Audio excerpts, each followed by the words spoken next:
하나님의 말씀은 신약성경 골로새서 2장 4절로 10절의 말씀입니다. 우리 다같이 계시된 이 하나님의 말씀을 선포할 때에 이 말씀이 오늘 우리의 심령 가운데 역사하는 능력의 말씀이 되기를 먼저 주의 이름으로 축원합니다. 우리 함께 4절부터 10절까지 말씀을 우리 한 목소리로 함께 교독하겠습니다. 제가 먼저 4절 말씀 봉독해 올립니다. 내가 이것을 말함은 아무도 교묘한 말로 너희를 속이지 못하게 하려 함이니 이는 내가 육신으로는 떠나 있으나 심령으로는 너희와 함께 있어 너희가 질서 있게 행함과 그리스도를 믿는 너희 믿음이 굳건한 것을 기쁘게 봄이라. 그러므로 너희가 그리스도 예수를 주로 받았으니 그 안에서 행하되 그 안에 뿌리를 박으며 세움을 받아 교훈을 받은 대로 믿음에 굳게 서서 감사함을 넘치게 하라. 누가 철학과 헛된 속임수로 너희를 사로잡을까 주의하라. 이것은 사람의 전통과 세상의 초등학문을 따르며 그리스도를 따름이 아니니라. 그 안에는 신성의 모든 충만이 육체로 거하시고 다같이 너희도 그 안에서 충만하여졌으니 그는 모든 통치자와 권세의 머리시라. 아멘. 우리 말씀 가을이 시작되는 9월 두째 주일이요 또 거룩한 성일입니다. 오늘도 하나님의 말씀을 사모해서 이전에 나온 여러분 모두에게 우리 하나님이 예비하시고 약속하신 축복과 은혜가 여러분의 사업과 직장과 가정과 여러분의 기업 위에 넘칠 수 있기를 먼저 주의 이름으로 축원합니다. 우리 옆뒤 좌우를 우리 보시면서 사랑하는 성도님들과 한번 교제 인사 나누시겠습니다. 잘 나오셨습니다. 한번 인사 한번 나누십시다. 예. 함께 예배 드리게 되어서 영광입니다. 이렇게 한번 인사 한번 나눕시다. 예, 저는 오늘 우리가 함께 같이 교독한 이 골로새서 2장 4절로 10절의 말씀을 가지고 내 영혼의 뿌리라고 하는 제목으로 말씀을 나눌 때에 오늘 이 말씀을 비추어서 거울 삼아서 내 신앙의 내 영혼의 뿌리는 과연 얼마나 깊은지, 내 신앙은 과연 어떤지 말씀을 비춰보고 다시 한번 깨달아서 올바른 신앙, 주님이 원하시는 그러한 신앙의 자리까지 나가시는 저와 여러분 되시기를 먼저 주의 이름으로 축원합니다. 제가 오랫동안 유머를 안 써봤는데 한번 여러분에게 먼저 질문을 한 가지 하겠습니다. 설교 시간만 되면 설교하기가 너무 힘들어서 고민하고 갈등하는 목사님과 혼자 지내기가 너무나도 힘들어서 외롭고 지치고 힘들게 살아가는 할머니와 공통점이 있다면 여러분 무엇이겠습니까? 무엇이겠어요? 예? 대답을 안 하는 것은 질문이 질문 같지 않거나 말이 말 같지 않거나 둘 중 하나인데 뭐겠어요? 다 같이 합시다. 영감이 없다. 예. 영감이 없습니다. 예. 오늘 영감이 없어서 앉으면 좋은 분이나 영감이 없어서 육신적으로 힘든 분이 계시다면 오늘 영적으로 영감을 충만히 받으시고 외로우신 분들은 예수를 영감 삼아서 위로받고 소망받는 시간이 되기를 주의 이름으로 축원합니다. 우리나라 제주도에 가면 아쿠아 플래닛이라고 하는 어마어마하게 큰 수족관이 있습니다. 이 수족관이 얼마나 큰지 한화그룹에서 운영하는 이 수족관은 동양에서 최대의 규모라고 알려져 있어요. 길이가 25m, 넓이가 25m, 그 다음에 깊이가 8m인 이 수족관이 여러 개가 있는데 이 수족관에는 세계의 희귀한 모든 바다 생물이 여기에 보존되어 있고 그곳에서 살아가고 있습니다. 그런데 얼마 전에 뉴스에 이런 기사가 나왔습니다. 여기에 살고 있는 한 그 고래상어가 더 이상 그 수족관에 키울 수가 없어서 할 수 없이 바다에다가 방생할 수밖에 없다고 하는, 풀어줄 수밖에 없다고 하는 뉴스가 나왔었습니다. 왜냐하면 이 수족관이 생기기 이전에, 이 아쿠아 플래닛이라는 수족관 이전에 그 며칠 그 개관하기 얼마 전에 그 제주 앞바다에서 쳐놓은 그러한 어민의 그물에 이 희귀한 고래상어가 잡힌 겁니다. 그래서 그 고래상어를 이 수족관에다 기증을 해서 거기서 키우고 있었어요. 그런데 그 수족관에는 그 전에 해랑이라고 하는 그러한 고래상어가 살고 있었습니다. 그런데 어느 날 쭈꾸만 거예요. 그래서 이 수의학자들이 그걸 해부해서 살펴보니까 신부전증이라고 하는 그러한 증상으로 쭈꾸만 겁니다. 왜 죽었느냐? 길이가 4.5m요, 몸무게가 600kg이나 나가는 이 거대한 고래상어가 그 넓은 바다에서 마음껏 수영하고 마음껏 고기를 잡아먹다가 그 조그마한 그러한 수족관에 갇혀 있으니 얼마나 스트레스를 받았겠어요. 그래서 그 스트레스로 인하여 신부전증이라고 하는 증세를 앓고 그만 죽고 말았다는 겁니다. 이것을 안 환경운동가들이 그 제주도 앞바다에서 그물에 걸린 그 파랑이라고 하는 그 고래상어도 곧 그렇게 될 것이다, 그러니 풀어줘야 된다, 그래가지고 데모를 하고 압력을 넣어서 결국은 어쩔 수 없이 풀어주게 되었다고 하는 그러한 이야기입니다. 여러분, 우리는 이 이야기 속에서 무엇을 발견할 수 있습니까? 우리는 여기서 모든 생명체는 그 생명체에 맞는 삶의 자리가 얼마나 중요한가를 우리는 깨달을 수가 있습니다. 자기가 있어야 할 자리가 얼마나 중요한가를 알게 해주는 그런 내용입니다. 우리가 있어야 할 자리에 있지 못하면 결국은 극심한 스트레스를 받게 되고 영적인 신부전증에 걸려서 다 죽을 수밖에 없기 때문에 그렇습니다. 여러분, 이것은 신앙적인 측면도 마찬가지입니다. 예수를 믿는 그런 우리들이 있어야 할 자리, 지켜야 할 자리를 지키지 아니하면 결국은 우리도 영적으로 신부전증에 걸려서 죽을 수밖에 없기 때문에 우리가 거해야 할 자리, 있어야 할 자리가 얼마나 중요한가를 우리는 깨달을 수가 있습니다. 사랑하는 성도 여러분, 그렇다면 여러분들은 그리스도인으로서 어느 곳에 머물며 어느 곳에 거하고 있습니까? 어디에 신앙의 뿌리를 내리고 여러분 오늘 살아가십니까? 많은 사람들이 말은 그리스도인인데, 겉은 그리스도인인데 그리스도인의 삶을 살지 못하고 다른 곳에 거하며 살기 때문에 영적으로 죽어가고 많은 사람들이 교회를 떠나가는 것을 우리가 볼 수 있습니다. 오늘 이 본문의 말씀은 바로 이 영적인 자리에 대한 말씀입니다. 사도 바울이 골로새 교회와 교인들이 머물러야 할 영적인 자리에 관하여 교훈해 주는 말씀입니다. 이 말씀을 한마디로 요약한다면 바로 예수 그리스도인들은 그리스도 안에 머물러 있어야 한다는 말과 똑같은 말씀입니다. 그래서 오늘 본문 6절의 말씀을 보면 사도 바울은 그러므로 너희가 그리스도 예수를 주로 받았으니 라고 그 이유를 설명해 주고 있습니다. 그 안에서 행하되라고 하는 조건과 단서를 붙여놓고 있습니다. 왜 우리가 예수 그리스도 안에 머물러 있어야 하는가를 첫 번째 이유가 바로 여기에 있는데, 그것은 받았기 때문이라는 거예요.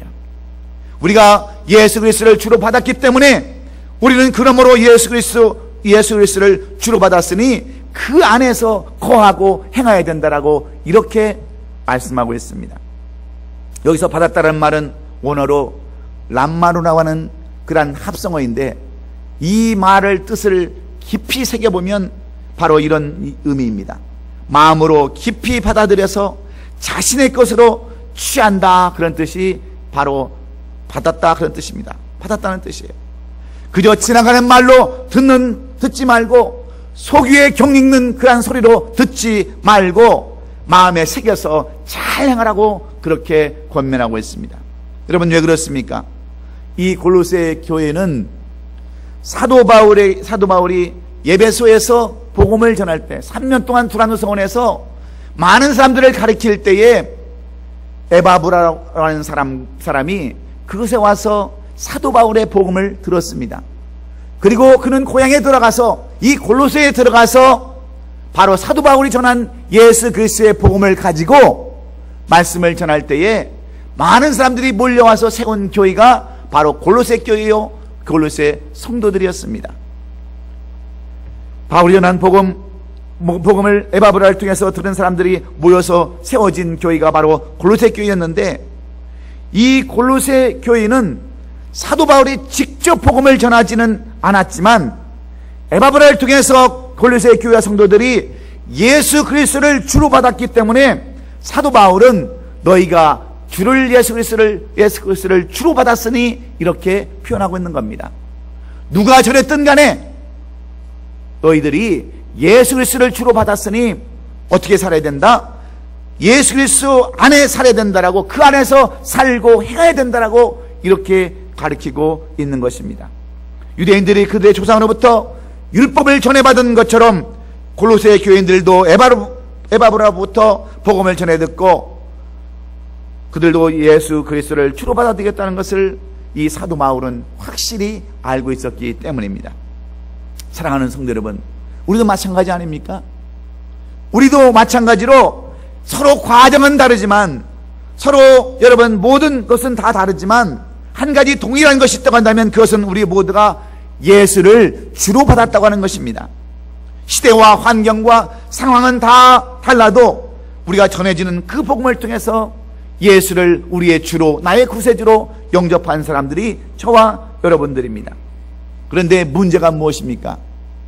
이렇게 여러 상황에 따라서 한 가지 동일한 것은 예수 그리스도를 주로 우리가 신하고 영접했는데, 중요한 것은 뭐냐면 우리가 예수 안에 거하는 삶을 살지 못하고 있다고 하는 것입니다. 우리가 주를, 복음을 통해서 주를 고백하고 주를 나의 아버지라고 고백은 했지만 실제적으로 예수 안에 거하는 삶을 살지 못해서 넘어지고 쓰러지는 삶을 살고 있다고 하는 것이 우리들의 문제라는 것입니다. 그래서 사도 바울은 6절의 말씀을 통하여 그러므로 너희가 이 그리스도 예수를 주로 받았으니 그 안에서 행하라고 이렇게 권면하는 겁니다. 실제로 골로새 교인들 가운데는 예수를 믿었다가 예수를 버리고 떠나는 사람들이 많이 있었습니다. 그 내용을 우리는 8절에 보면 짐작해 볼 수 있습니다. 8절에 보면 누가 철학과 헛된 속임수로 너를 사로잡을까 주의하라. 이것은 사람의 전통과 세상의 초등학문을 따름이요 그리스도를 따름이 아니니라. 이렇게 말씀하는 것을 보면 이 골로새 교회 안에는 많은 그런 철학과 그런 잘못된 이단 사상으로 인해서 성도들이 미혹되고 유혹되고 교회를 떠나는 사람들이 실제로 많이 있었음을 보여주는 그러한 내용입니다. 오늘 이런 현상은 여러분 골로새 교회, 초대교회에만 있었던 것이 아닙니다. 오늘 이 시대의 우리 교회도 마찬가지입니다. 우리 성도들도 조금도 다를 바가 없습니다. 얼마 전 한국의 갤럽 조사의 결과를 보면 이미 개신교에서 다른 종교로 그렇게 개종한 인구가 무려 250만 명이나 된다고 하는 그러한 연구 결과를 발표한 적이 있습니다. 뿐만 아니라 그리스도를 믿다가 개정지를 믿다가 무종교로 아예 교회를 떠나버리고 교회를 다니지 않는 사람들이 무려 600만이나 된다고 하는 그러한 결과를 보고한 적이 있습니다. 여러분, 왜 이렇게 많은 사람들이 그리스도 예수를 주로 받았으면서도 그 안에 거하지 못하고 떠나가는 것일까요? 무슨 이유가 있을까요? 거기에는 많은 이유들이 있지만 가장 첫 번째 이유는 많은 사람들이 교회에 대한 실망감을 갖고 있기 때문이라는 겁니다. 오늘날 많은 교회가 침체하는 이유를 많은 학자들은 교회에 대한 실망감으로 그 이유를 꼽고 있습니다. 이 말은 교회가 일반 사회와 차별화에 실패했다고 하는 그러한 말과도 똑같은 것입니다. 세상과는 분명히 달라야 하고 구별되어야 할 이 교회가 세상과 똑같은 모습을 하기 때문에 사람들이 실망감을 갖고 교회를 떠난다고 하는 그러한 것입니다. 교회 안에서도 세상 사람들처럼 서로 다투고 분쟁하고 갈등합니다. 누가 더 많이 가졌느냐, 누가 더 많이 배웠느냐, 누가 더 높은 지위에 있느냐, 이런 것들을 가지고 서로 다툽니다. 네가 잘냈느냐, 내가 잘냈느냐, 이런 문제 가지고 서로 다툽니다. 지도자들은 어떻습니까? 교회를 세습하고 부도덕하고 자기 마음대로 물질도 사용하고 마음대로 자기 교만과 그런 것들을 나타내면서 성도들로 하여금 실망감을 주고 있기 때문에 많은 사람들이 교회를 떠나고 있다고 하는 것을 우리가 볼 수 있습니다. 그래서 많은 사람들이 예수는 좋은데 교회는 싫다면서 떠나가는 이유가 여기에 있습니다. 저는 며칠 전에 한국에서 어떤 신학 교수님을 한번 만났어요. 이분은 직접 신학교에서 그 학생들을 가르쳤던 분인데 이분이 저한테 이런 얘기를 하는 겁니다.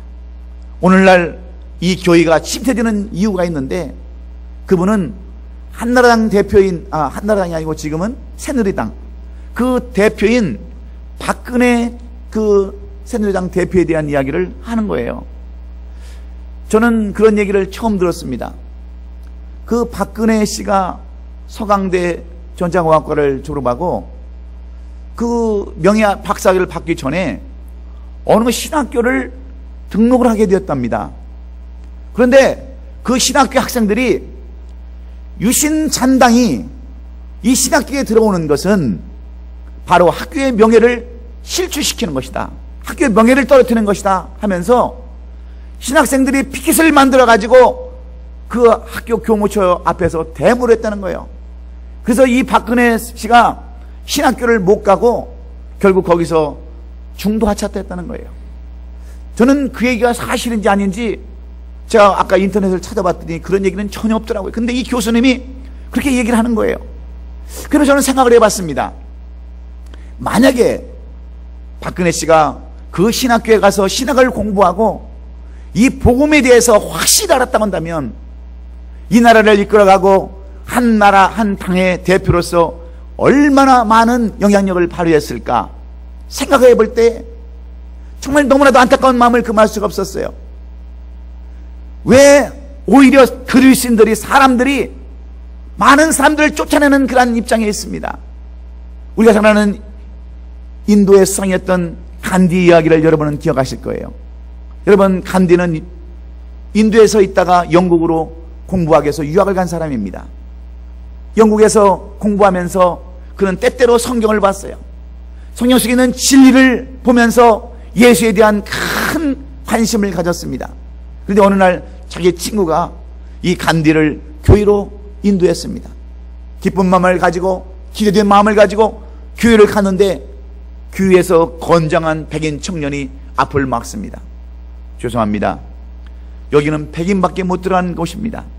이 교회는 백인 교회입니다 하면서 길을 막는 거예요.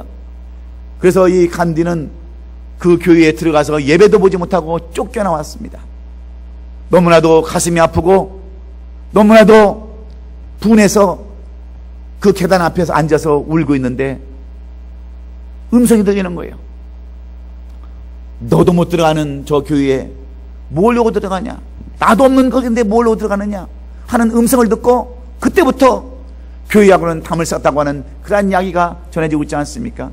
여러분, 이 간디가 만약에 그리스도를 예수로 영접하고 그리스도인이 되었다고 한다면 오늘날 인도는 어떻게 변화되었겠습니까? 이런 것들을 보면은 오늘날 얼마나 많은 교회와 교인들이 오히려 복음을 방해하는 역할을 하고 있는지를 우리는 잘 알 수가 있습니다. 오늘날 교회가 이처럼 실망감을 안겨주고 있습니다. 그래서 교회를 떠나고 예수 그리스도를 떠나는 사람들이 많은 것도 사실입니다. 그러나 진정한 그리스도인들, 정말 하나님이 원하시는 우리 그리스도인들이 분명히 알아야 할 것이 있습니다. 그것은 교회가 실망스럽더라도 결단코 예수를 떠나서는 안 된다고 하는 사실입니다. 더 좋은 것은 교회가 싫어도 실망스러워도 그리스도 안에 거하면서 실망스러운 모습들을 하나씩 하나씩 고쳐가는 것이 바로 올바른 그리스도인의 모습인 줄로 믿습니다. 그리스도 안에 거하면서 정말 내가 빛과 소금의 역할을 감당하고자 하는 것이 주님이 바라시고 원하시는 그리스도임을 깨달아서 여러분 모두가 정말 주님이 원하시는 그러한 삶을 살아가시는 우리 성도들이 되시기를 주의 이름으로 축원합니다. 두 번째로, 왜 많은 사람들이 교회를 떠나는가?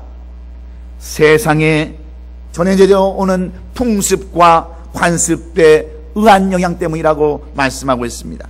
오늘날 전 세계에 걸쳐서 일어나고 있는 현상 가운데 하나는 반기독교적 그러한 현상들입니다.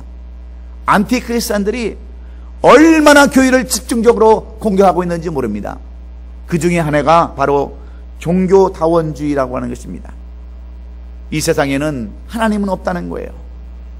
하나님은 없고 만져지도 아니하고 보여지지도 아니하고 접촉할 수도 없고 경험할 수도 없는 그 하나님이 없기에 석가도 맹자도 공자도 예수도 마호메트도 전부 다 똑같은 사람이고 똑같은 그러한 구원자로 왔다고 하는 것을 강조하는 이 종교다원주의가 큰 문제입니다. 어떻게 보면 그들이 마음이 넓은 것 같고 그들이 다른 교회를 다 이렇게 포섭하는 넓은 마음 같지만 거기에는 사탄의 속임수가 있음을 우리는 분명히 알아야 합니다. 여러분, 다원주의의 성향에 대하여 우리가 잊지 말할 것이 있는데 그것이 무엇입니까? 거짓입니다. 여러분, 100만 송이의 인조장미와 한 송이의 진짜 장미와는 비교할 수 없다는 사실을 여러분 아십니까? 진짜 장미는 인조장미를 향하여 너는 꽃 모양은 있지만 살아있는 것이 아니고 향기도 없는 모조품이라고 말할 수 있어야 합니다. 마찬가지로 참된 구원은 오직 예수 그리스도밖에 없다고 하는 것을 여러분 잊지 마시기를 주의 이름으로 축원합니다. 다른 종교들이 그렇게 모양을 내고 진짜인 것처럼 가장하지만 가짜는 어쩔 수 없는 가짜라는 것을 우리는 잊어서는 안 됩니다. 그러므로 그리스도 예수를 주로 받아들인 그리스도인들은 이런 점에 동의하지 말아야 합니다. 이런 이론에 동조하지 말아야 합니다. 성령님께서 우리 성령 깊숙이 담아두신 소중한 믿음을 굳게 지켜나가야 되는 줄로 믿습니다. 그리고 세 번째는 이단 사이비의 공격 때문임을 알 수 있습니다. 오늘날 이 세상에 존재하는 많은 교회들이 어느 때보다도 극렬한 이단 종파들에 의해서 공격을 받고 있습니다. 이단이란 뭡니까? 전통적인 교회의 가르침과 신앙 고백에서 벗어난 잘못된 가르침을 가르치는 집단을 우리는 이단이라고 그렇게 이야기합니다. 저급하고 유치한 짝퉁 종교가 바로 이단입니다. 예를 들면 통일교라든가 안식교라든가 여호와증이라든가 몰문교라든가 여러분 안상홍이라든가 구원파 신천지 이런 모든 종교들이 다 여러분 이단 종교들입니다. 이런 이단 종교들은 끊임없이 독버섯이 뛰어서 마치 사단처럼 여러분 우리 성도들을 괴롭히고 우는 사자처럼 삼킬 자를 찾는 그러한 마귀처럼 그렇게 오늘 이 시간에도 우리를 향해서 달려오고 있습니다. 여러분, 왜 여러분 사람들이 이단 사상에 빠지는 줄 아십니까? 왜 여러분 이단에 넘어가서 여러분 그들과 함께 같이 여러분 삶을 사는 그런 어리석은 삶을 살게 되는 줄 아십니까? 무엇 때문입니까? 여러분 왜 이단에 왜 빠집니까? 그리고 왜 기독교를 배반하고 떠나갑니까? 그 이유는 단 하나입니다. 신앙의 뿌리가 없기 때문입니다. 믿음의 뿌리가 없기 때문에, 영성의 뿌리가 없기 때문에 여러분 넘어지고 쓰러질 수밖에 없는 거예요. 한마디로 신앙의 기초가 전혀 없기 때문에 여러분 그런 데에 넘어갈 수밖에 없는 겁니다. 신앙의 뿌리가 깊이 박혀 있으면 그 어떤 사단의 바람이 불어와도 여러분 넘어질 수가 없습니다. 여러분 우리가 잘 아는 저 금문교, 샌프란시스코에 있는 그 금문교는 이 바다에서부터 높이가 227m입니다. 무려 길이가 1280m입니다. 그 당시 건축술로는 이 다리를 만드는데 굉장한 그런 어려움이 있었을 겁니다. 그리고 지금이야 얼마든지 그런 다리를 많이 만들지만 그 당시만 해도 그것은 상당한 기적이라고 말할 정도로 그 금문교는 그렇게 세워졌습니다. 그런데 왜 여러분 이 금문교가 그렇게 아름다운 다리로, 그렇게 유명한 다리로, 지금까지 관광명소로 쓰임을 받고 지금까지 건재한 다리로 여러분 세워져 있습니까? 그것은 그 긴 줄을 붙잡고 있는 그러한 암벽, 이쪽과 저쪽을 연결하는 강한 암벽의 구조를 가지고 있기 때문이라고 이 건축 그 설계사들은 그렇게 이야기하고 있습니다. 기초가 튼튼하기 때문에 그들은 다리를 연결할 수 있었고 줄을 연결할 수 있었기 때문에 금문기를 세울 수 있었다고 하는 겁니다. 우리가 중동에 가보면 버즈 두바이라고 하는 그러한 세계에서 제일 높은 빌딩이 있습니다. 160층에 800m가 넘는 그러한 높은 그러한 건물입니다. 여러분, 이 건물이 왜 지금까지 여러분 온전히 서 있습니까? 계피판 그러한 여러분 기초 때문에 오늘도 건재하게 삼성이 만든 이 건물이 지금까지 건재하게 세계에서 가장 높은 빌딩으로 그렇게 우뚝 서 있습니다. 무엇 때문입니까? 기초가 든든히 만들어졌기 때문인 줄로 믿습니다. 그런데 우리의 신앙도 마찬가지입니다. 신앙의 기초가 부실하면 무너질 수밖에 없습니다. 그리스도의 예수 안에 거할 수가 없는 겁니다. 그렇다면 우리는 어떻게 그리스도의 예수 안에 거하는 삶을 살아갈 수 있을까요? 어떻게 우리의 내 영혼의 뿌리를 내리고 믿음의 뿌리를 내리고 여러분 교회를 떠나지 않냐고 예수 그리스도를 떠나지 않는 삶을 살아갈 수 있다라고 오늘 사도 바울이 권면하는 내용은 무엇입니까? 많은 골로새서 교인들이 이단 사슬에 빠지고 철학에 빠져서 교회를 등지고 떠나는 그러한 안타까운 모습을 보면서 사도 바울은 이 골로새 교회와 성도들에게 편지를 썼습니다. 여러분들이 오늘 본문 우리가 그 4절 이하에 보면은 그들이 믿음을 잘 지켰지만 그들이 믿음 생활하는 것을 잘 알았지만 나중에 다 흩어지고 많은 모습을 보면서 사도 바울은 그 비결을 우리에게 교훈해 주고 있습니다. 그러면 어떻게 우리의 믿음의 기초를 세우며 나갈 수 있습니까? 첫 번째는 우리가 무엇보다도 믿음의 뿌리를 내려야 합니다. 그리스도 예수를 주로 받은 자들이 그 안에 거하려면 가장 먼저 믿음의 뿌리를 내려야 한다라고 강조합니다. 여러분, 이 말씀은 하나의 비유의 말씀입니다. 마치 나무가 온전하게 서리면 뿌리가 잘 내려가는 것처럼 우리의 신앙도 마찬가지입니다.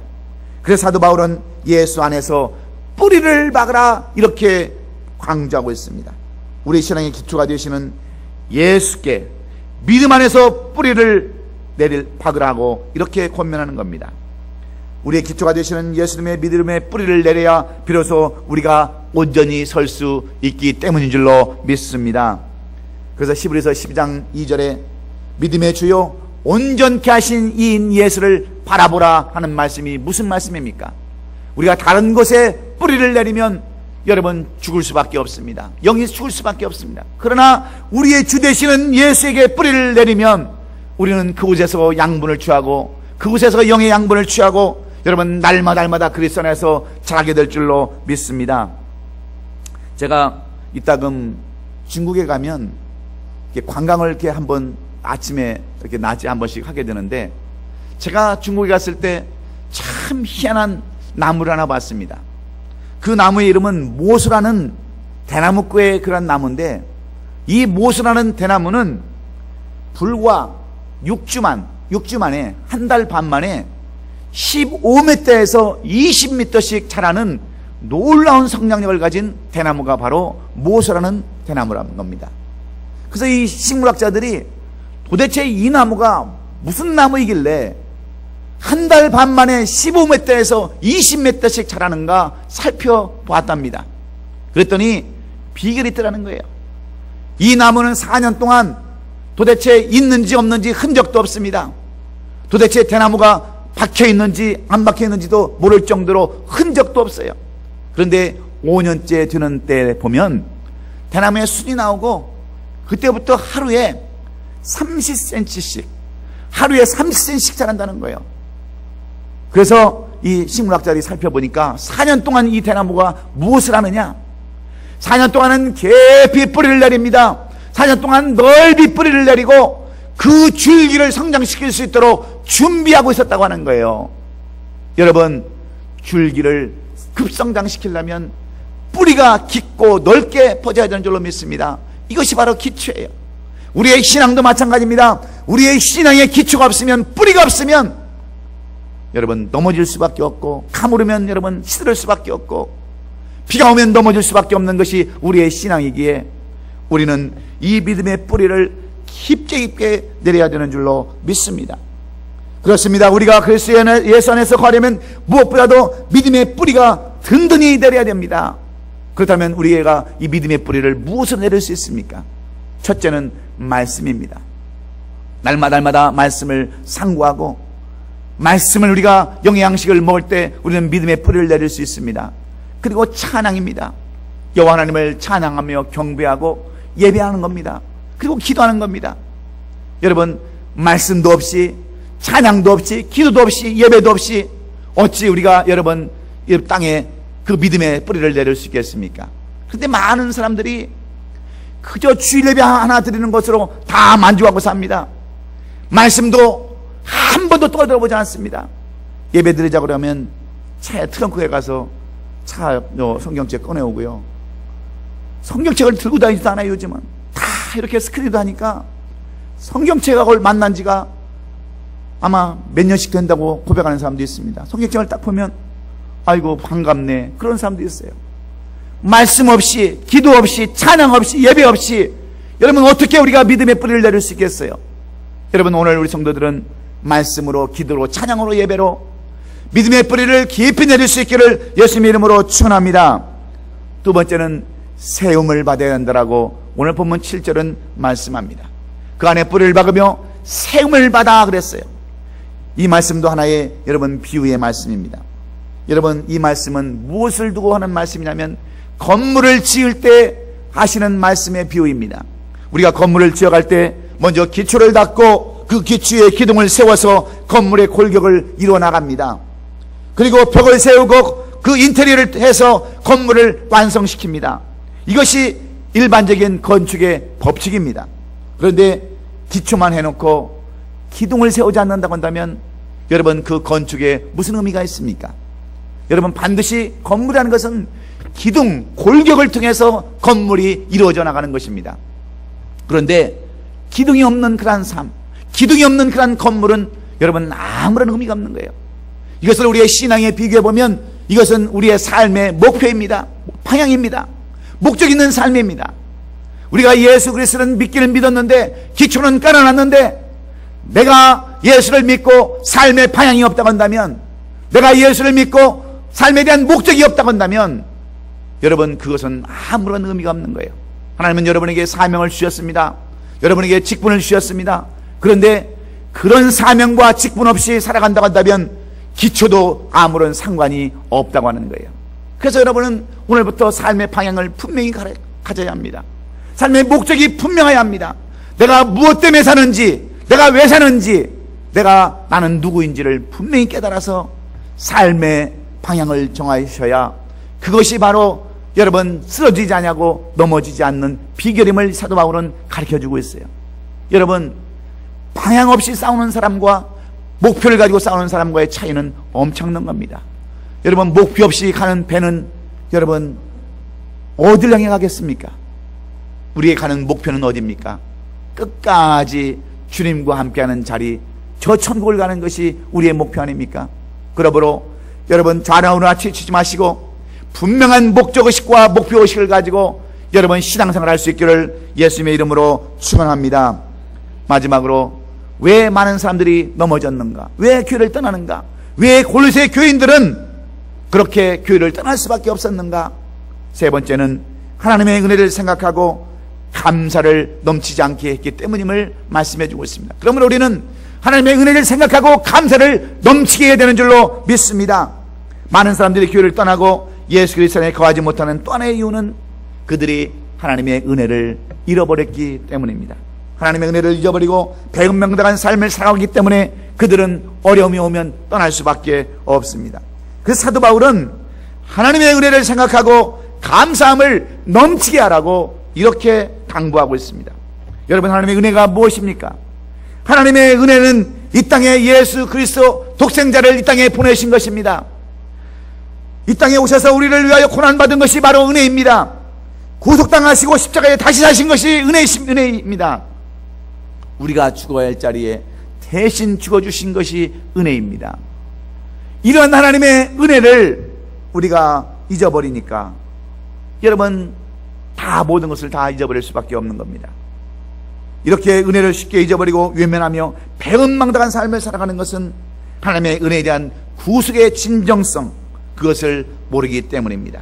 하나님의 은혜에 대한 분명한 체험이 여러분 삶 가운데 없기 때문에 그렇습니다. 그래서 우리는 이 은혜의 예수님을 체험하고자 몸부림쳐야 합니다. 많은 사람들이 예수는 믿어서 알기는 합니다. 그래서 열심히 해보겠다고 합니다. 그런데 어려움이 오고 환난이 오고 더 좋은 것이 있으면 다 떠나가 버립니다. 왜 그런지 아세요? 은혜를 모르기 때문에 그래요. 은혜가 붙고자 하는 마음이 없기 때문에 그렇습니다. 감사함이 없기 때문에 그래요. 그래서 여러분, 감사하지 못하는 사람들은 항상 불평과 원망밖에 없습니다. 어떤 환경과 어떤 어려움이 어떤지 간에 늘 하나님의 은혜를 생각하면서 감사하는 이 마음이 바로 넘어지지 않냐고 쓰러지지 않는 비결임을 여러분 기억하시기를 바랍니다. 하나님은 온상에서 여러분 키우는 나무는 절대로 제목으로 쓸 수 없습니다. 하나님은 제목으로 쓰기 위한 나무는 추위와 더위와 비바람을 막게 해서 튼튼하게 만듭니다. 우리의 신앙도 마찬가지입니다. 여러분, 온상에서 자란 신앙은 절대로 여러분 밖에 쓰임을 받을 수가 없습니다. 그럴 때때로 여러분에게 더위와 추위와 비와 바람을 막게 하는 이유가 바로 여기 있습니다.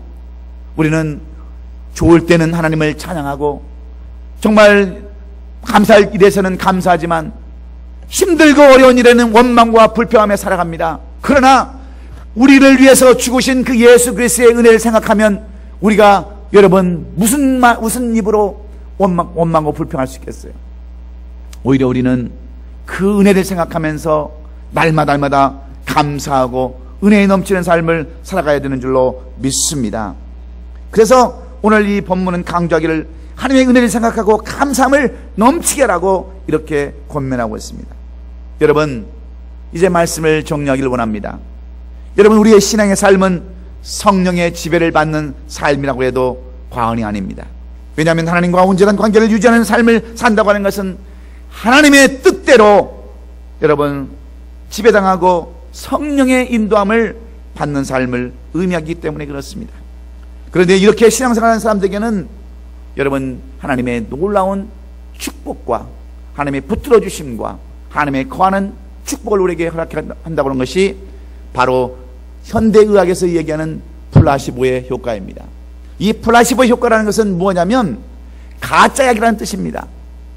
뉴욕 주립대학의 교수였던 로버트 베커라는 교수가 이렇게 발표한 이론인데, 이 사람들에게 말이에요, 환자들에게 가짜 가료약을 만들어서 이 약을 먹으면 당신이 난다고 하는 희망을 주면 그 환자는 그 가료약, 그 밀가루를 먹으면서도 확신을 갖는다는 거예요. 소망을 갖는다는 거예요. 아, 내가 이 약을 먹으면 어지럼증이 없어지겠구나. 내가 이 약을 먹으면 좀 그 병이 없어지겠구나 하는 그런 기대 효과를 갖는다는 거예요. 그래서 밀가루를 주어도 그 병이 낫는다고 하는 것이 플라시보 효과입니다. 이것을 이론으로 발표한 것이 바로 뉴욕 주립대학 교수의 그러한 연구 발표입니다. 그래서 우리가 실제로 우리가 일반적인 그러한 그 의약품 중에 3분의 1은 전부 다 이 플라시보 효과에 의한 효과를 얻는다고 하는 겁니다. 실제로 거기에 나타나는 3분의 2 만약 효과가 있고 3분의 1은 다 이 플라시보 효과에 의해서 사람들 스스로 자생력과 면역력으로 그 병들을 이긴다고 하는 그런 결론입니다. 여러분, 가짜약을 먹어도 여러분 우리가 이렇게 병을 낫고 또 그런 것을 극복할 수 있는데, 하물며 살아계신 하나님, 역사하시는 하나님, 우리와 동행하시는 하나님, 못할 일이 없으신 그 하나님을 믿는 우리에게 어찌 기력과 이득이 나타나지 않겠습니까? 가루약을 먹어도, 밀가루약을 먹어도 낫는 효과가 있다면 우리가 전능하신 하나님을 믿을 때는 여러분 기적과 이적과 능치 못할 일이 없음을 우리는 기억해야 합니다. 여러분, 왜 넘어집니까? 왜 쓰러집니까? 왜 교회를 떠나고 왜 방황하며 살아갑니까? 여러분, 우리에게는 믿음의 뿌리가 없기 때문에 그렇습니다. 그러므로 우리는 말씀에 기초하여 믿음의 뿌리를 깊이 내리시는 저와 여러분 되시기를 주의 이름으로 축원합니다. 그리고 분명한 목적과 삶의 방향이 있어야 합니다. 삶의 방향이 없고 목적이 없는 사람들은 마치 키를 잃어버린 배와 똑같습니다. 마치 낙엽처럼 이력편지처럼 떠나가는 방황 없이 그렇게 떠돌아다니는 그런 나뭇잎과 똑같습니다. 그러므로 분명한 삶의 목적과 방향을 가지시고 여러분 살아나가시기를 주의 이름으로 축원합니다. 그리고 하나님의 은혜를 생각하고 감사를 넘치게 하는 삶을 살아가시기를 주의 이름으로 축원합니다.